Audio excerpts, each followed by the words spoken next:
uNkulunkulu akakulonde uphele futhi uphumelele. Pastor Mlilo bechaza amaphupho. Inamba yami isenze ngoba uyimember noma ngoba uyacontribute kwi-channel kuphela. So ngo-9 to 5 on WhatsApp from Monday to Friday kuphela. Sunday hambe esontweni, Saturday Sabbath phela. Uma ukuthi awele ukuhamba uGrover sibheke udaba lwamaphupho njengejwayelo. U-Ayanda Ncana 2993 sawona phasi. Mina kumama osashone ngiphi izimpahla ziyeleda ezintsha ngize ngizigqoke ngizimanise, please help.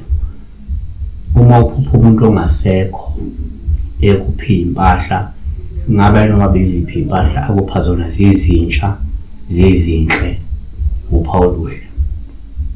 Nake singakusho kodwa impendulo is not limited to what I'm saying. Kungenzeka kube khona ongaphezulu kwalokhu ngoba lento isho izinto eziningi ngokuhlukana kwabantu, kodwa sizokubamba njengamanje kuthathu. So number 1 ngokwesintu uma kumenzeka uphupha umufi uphawu oluhluma ekuphi izimpahla, lokho kusho ukuthi kungenzeka umufi uyisigaba esihle esihlambulukile futhi esondelana nobunhlanhla kuwe. 2 kuyenzeka uma uphupha umufi kube uphawu oluhle noma ekuphi izimpahla, lokho kungabuye kuveze ukuthi kungenzeka uzothola umlingani omusha omuhle futhi omnene. Abanye baye bephuphe benikezwe impahla entsha kanti ungena ubudlelwaneni obusha noma uzongena ebudlelwaneni obusha noma kumye ngathi uzosithola relationship entsha noma njengamanje relationship entsha abusiswa ngayo noma azobusiswa ngayo.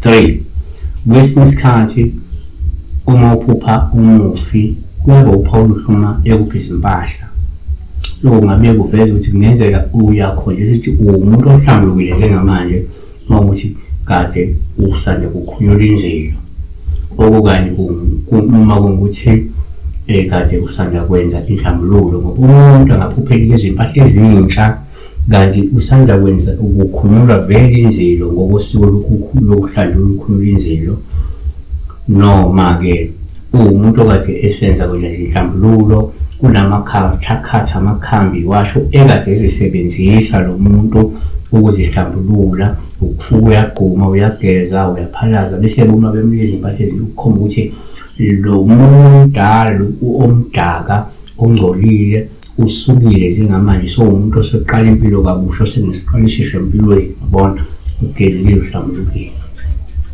Siyabonga besibhekela lapho umuntu ongasekho yakunikeza impahla.